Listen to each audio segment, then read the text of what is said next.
Hello everyone, welcome to your human body course. Today we're going to check the coronary heart disease. And probably you're wondering, what is it? Well, it happens when the heart cannot deliver enough oxygen-rich blood to the heart due to build-up of fatty substances in the arteries. The arteries that supply blood to heart muscle become hardened and narrowed. This is due to the buildup of cholesterol and other material called plaque on their inner walls. This buildup is called atherosclerosis. As it grows, less blood can flow through the arteries. Coronary arteries are the main arteries that supply blood to the heart muscle. When fatty deposits called plaque build up on their inner walls, the blood flow becomes partially or totally blocked in a process called atherosclerosis, which leads to serious health consequences. As a result, your organs and other parts of your body are not getting the oxygen and nutrients they need. As this happens, the heart tissue can get damaged if it doesn't have a blood supply, and if it stays away long enough, it makes it more prone to fail, such as in heart attack. Thus, the importance of an early detection of coronary heart disease. To do so, we need to get screening tests, begin constant checkups around age 20, blood tests for high blood cholesterol, high blood triglycerides, or diabetes. You need to calculate your own BMI, which basically means body mass index, and here's how. First, you need to measure your weight and also measure your height.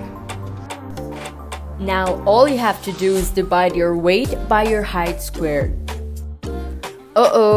If your BMI is below 18.5, you're under the healthy weight range. If it is between 18.5 and 24.9, you're good to go. But from 25 to 29.9, you're above the healthy range. And watch out if your BMI is 30 or more. Obesity is not a joke. Remember that an unhealthy weight leads to cardiovascular complications. To identify the risk factors, first, as artery is hardened and narrow, it becomes more difficult for blood to flow, increasing the blood pressure. Here we can see the levels of blood pressure, but it is important to know, like for example, the normal, the elevated, the high blood pressure, and it becomes dangerous to the stage 2 of hypertension and the hypertensive crisis. And also it's important to highlight the cholesterol levels that are divided on the normal, the borderline high, and the higher one. And also, you need to check your cholesterol levels, which are divided in 3 parts that are normal, borderline high, and high. But wait, those aren't the only risk factors you can have. Also, sex, diet that leads to obesity, and unfortunately, the risk increases with the age of 20. And the last 3 risk factors we have are family history. If you have a close family member, such as a parent or sibling, who has had a heart attack or a stroke before the age of 60, you are at increased risk of heart disease. Imagine that. But those are not the only ones. Physical inactivity also contributes to be a risk factor. And last, smoking. People who smoke double the risk of developing a heart disease. Imagine that. The chemicals in cigarettes, such as nicotine, constricts your blood vessels, and carbon monoxide can damage their inner lining, making them more susceptible to atherosclerosis. Heart attacks are more common in smokers than in non-smokers. The damage makes arteries more susceptible to accumulate fatty substances.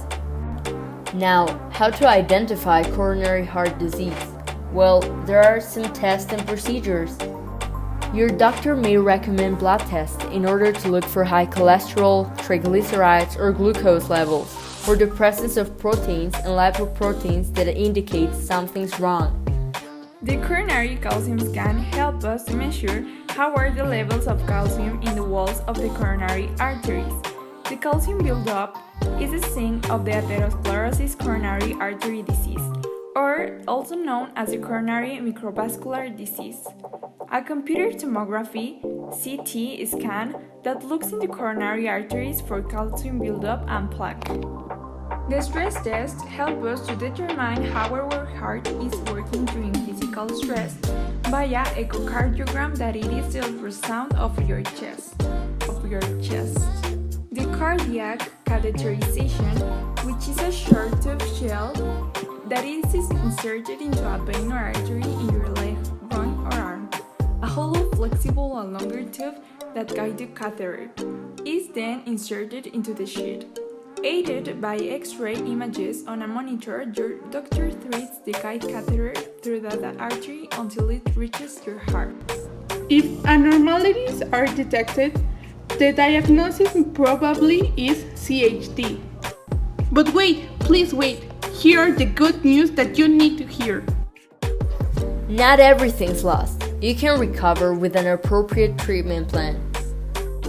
Our lifestyle changes, we need to have a healthy diet, rich in fruits, vegetables, and whole grains. We need to avoid the low in saturated fats, trans fats, sodium, the added sugars, and also the alcohol. Some things you can do to have a better quality of life with a heart disease is stress management, quit smoking. Please increase your physical activity to manage your high blood cholesterol, high blood pressure, or overweight and obesity, which is strongly related to reaching a healthy weight and decrease your risk of complications. In addition, there are medications useful to control some aspects of your condition. Those medications are to treat high cholesterol, high blood pressure, irregular heartbeat, blood sugar, and diabetes. These through surgical procedures are also known as an operation. Coronary artery bypass grafting consists in attaching one end of normal arteries from the chest wall and veins from the legs above the blockage. The percutaneous coronary intervention is a surgical intervention to open coronary arteries that are narrowed or blocked by the buildup of atherosclerotic plaque. Implant inserted from prevention. It is important the cardiac rehabilitation and also to manage the symptoms. This to help to reduce the chances of future problems. And another thing you might be wondering is what it's like to be living with a coronary heart disease. Once you have a treatment plan, regular follow-up is very important. In that way, you control the condition and prevent future complications. And please be sure to remember that a healthy heart is a happy life. So if you want that, please remember this.